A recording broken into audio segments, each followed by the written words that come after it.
Hello, everyone. This is your host, Rebecca Beavers, and welcome back to the Bridging the Gap podcast.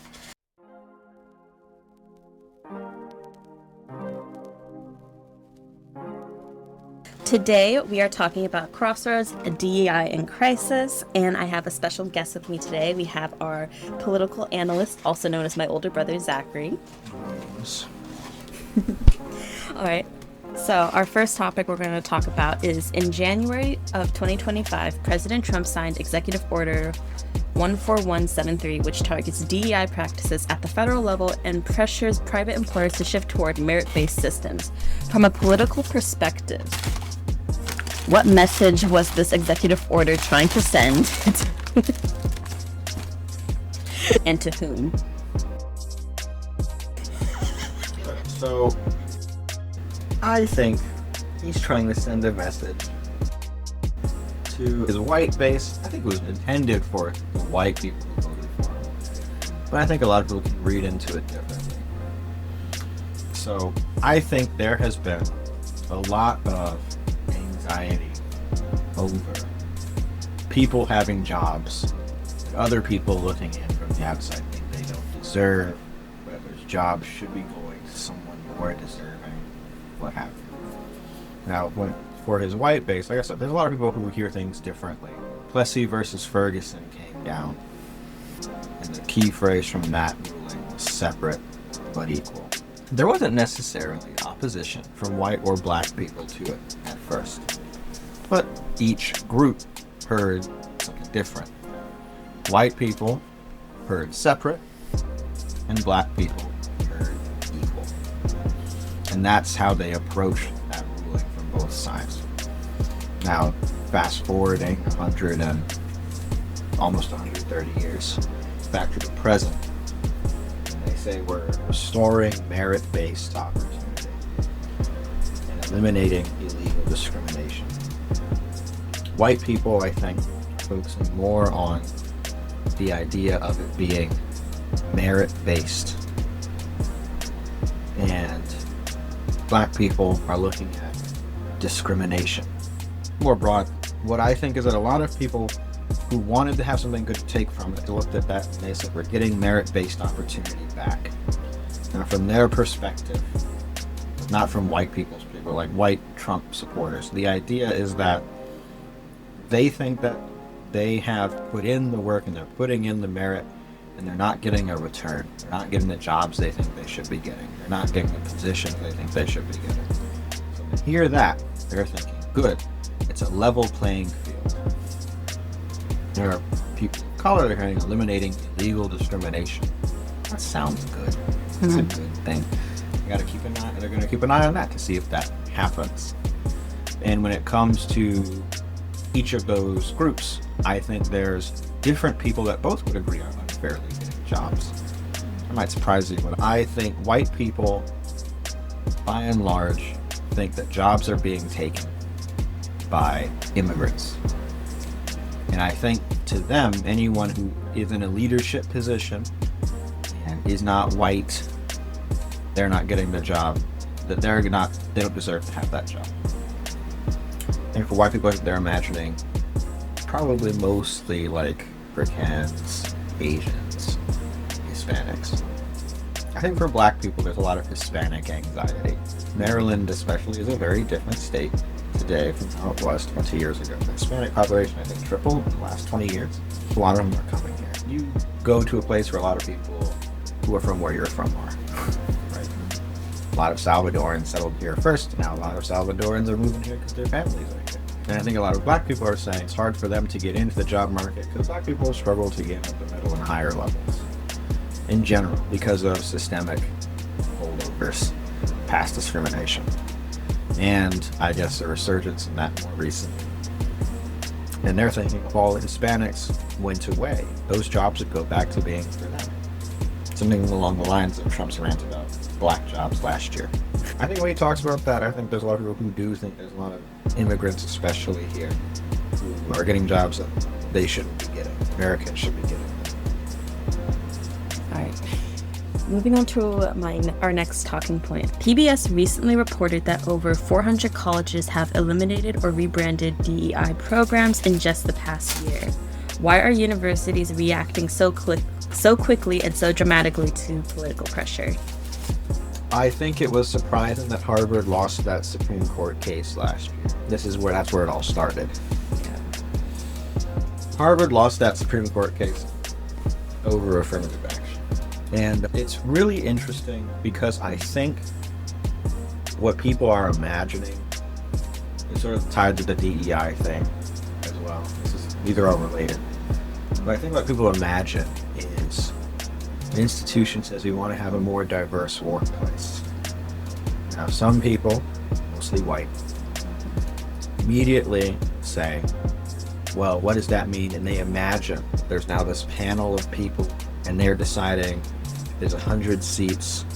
We only want white people to get a certain number of them. And I think right now, non-Hispanic white people, I think, are now finally like 55% of the population, something like that. But I think most white people think that there's way less of them. There's actually way less of them than there actually are. That there's only that out of those 100 seats, maybe only 20 are for white people. And then you have to set aside 10 for trans people from Guatemala or something. But I think the idea that they have in their mind is that like these groups of people, they're just arbitrarily deciding that once they get, say, 50 white people in a group of 100, that's it. If there's anyone else in that group of people who are applying and they're white, and they don't get included.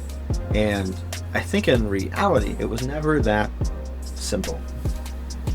As an example, there's the infamous meme where Target back in like 2020 was saying, we're going to make a more diverse administration at Target corporate, right? To be more responsive to our minority consumers.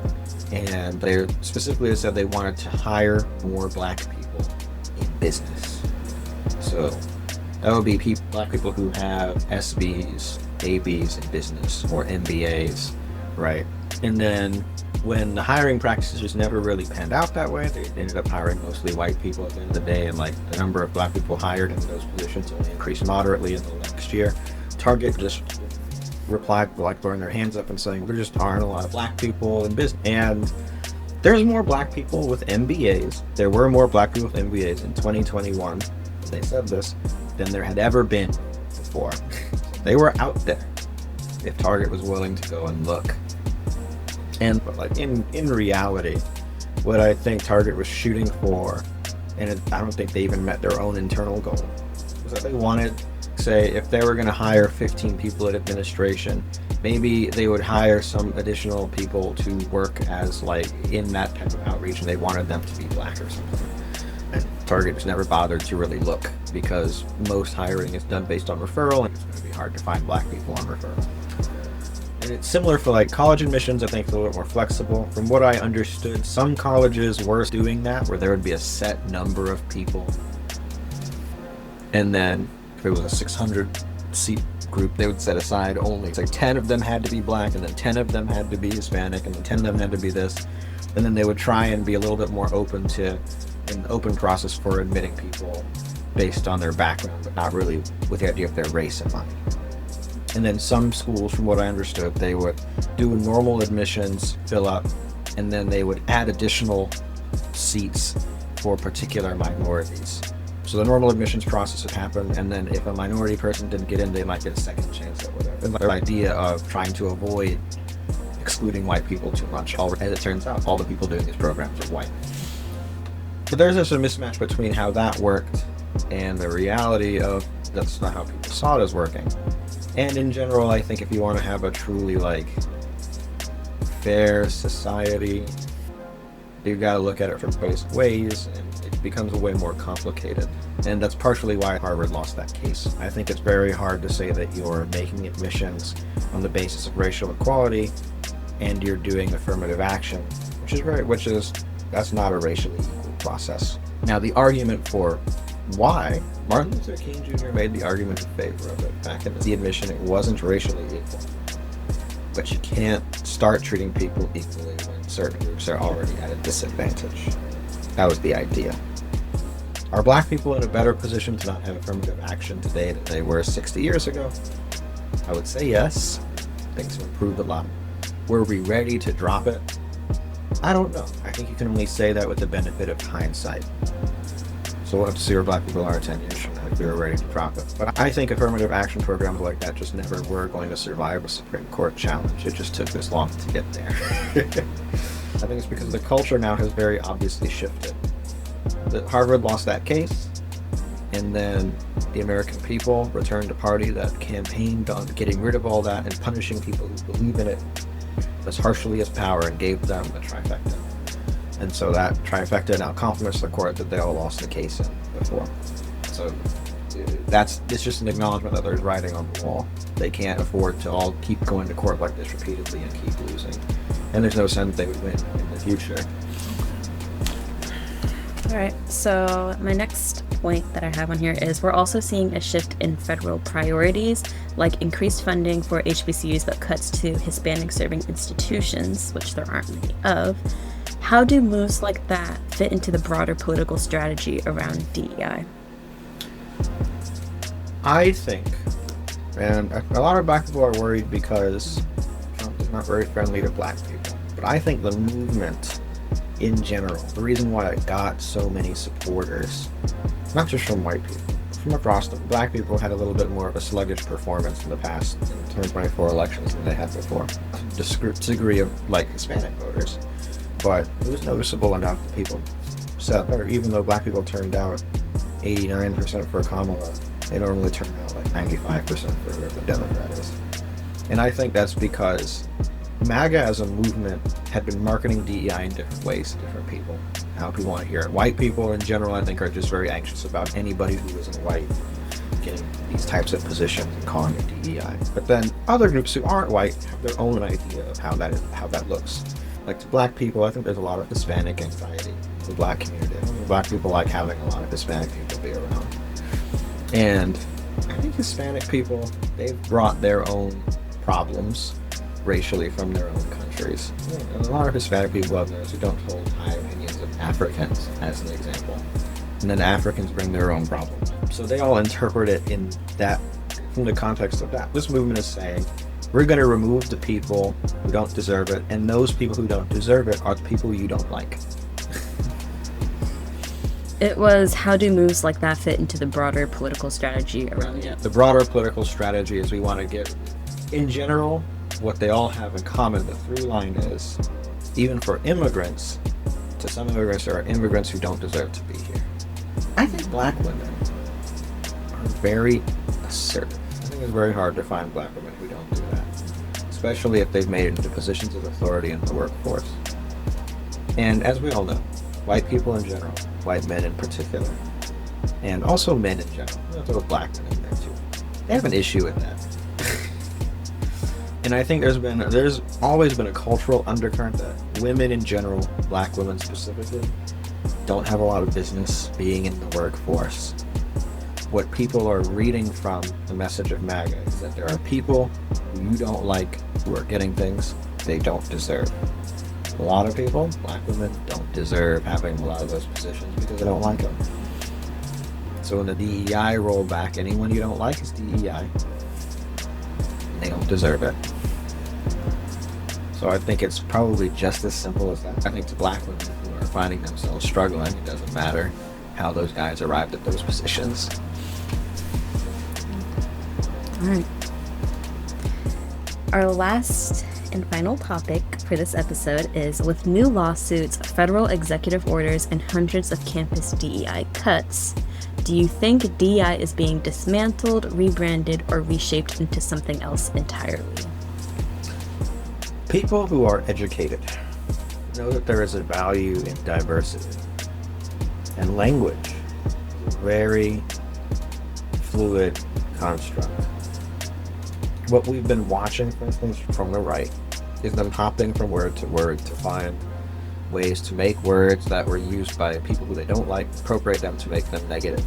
So we had DEI, which originally was just administrative, corporate, legal jargon for saying we want 2 black people instead of 1 black person on the board from. Now that's bad. There's a war in schools still going on, but that war has shifted. Now, instead of trying to get control of schools, the right is obsessed with getting rid of them altogether. So CRT is no longer a useful tool for that. And I think partially it's because there was a lot of fighting against school administrations and against, as it turns out, parents, and that just never really panned out the way they wanted. They couldn't win control of the schools in the way that they wanted, so now they're trying to focus on just getting rid of them. In the same way, they jumped onto woke. Woke is a word that they're really obsessed with because people who they don't like were using it in a positive way for themselves, and we can't have that. So they're trying to appropriate it and make it into something negative. And I think they've largely succeeded. I think we won't be seeing woke being used in a positive way for a long time. And there have been words they've jumped to from woke. They've tried to do it with trans. That's not really working because there are millions of people who just identify as that. So it's hard to turn an actual identity into that. But woke is more of a concept. It's easy to do that. But it works the other way too. We'll see the language of diversity, equity, and inclusion change because while they're attacking the language, they are not winning control of the culture in those spaces. Like I said, educated people know that having different people around is good. So they'll try and find ways to keep making that happen, and they'll even use other language to describe it if they have to, eventually. Wars of language are never won by those in power. These colleges are going to find new and different ways of doing what they want to do. Because at the end of the day, the only way that the right would win is if they won control of the culture in the schools. And they don't seem to be too interested in doing that anymore. Adding on to what you said, this just came to mind. It's already happening at some schools. I know at JW, their DEI program is now called DEI. It's called MSI, Minority Serving Institution. UMD, they dropped the language. I forget what they changed the name of the office. It's like within their student engagement division. But it used to be called Diversity, Equity, and Inclusion. The mission of the office hasn't changed. They've just changed the name of it. Harvard ended up changing the name and then changing it back. And MIT said they were not changing the name of their thing. But it wasn't called a DEI office in the first place. There were people demanding that the name be changed and the policy be changed, and they said no. But for the most part, we're watching changing the paint. Because also the fighting right now over these cultural issues is very surface level. It's partially because the base of the Trump administration doesn't seem to be actually all too interested in the details of what's going on, just whatever makes them feel like they're winning. And at the same level, the Trump administration itself, a good, consistent way of keeping their attention on something the moment it disappears from their sight. So like, Harvard lost that case last year, and Trump was like really happy about it, but then he didn't, after that, Harvard had moved out of sight for him. He didn't care anymore. But Harvard didn't really change much of anything. They changed how the admissions process worked, but then they said, we're not going to be considering race for the makeup of the class, but it can still be used in our decision making for admissions. They're not really changing anything, or they're not changing the consideration weighting or whatever, but no one paid attention to that announcement. So there's a lot of fighting over that, but as long as the right remains obsessed with something that looks like that, then they don't try and go to the effort of making sure that whatever changes they're trying to force stick, then we're not going to see a level of change. All right. Thank you so much for joining me today. It was nice having this conversation with you. So that is it for today's episode. Tune in for our next and final episode where we talk about where we are going from here. This is Rebecca Beavers, and together we are bridging the gap.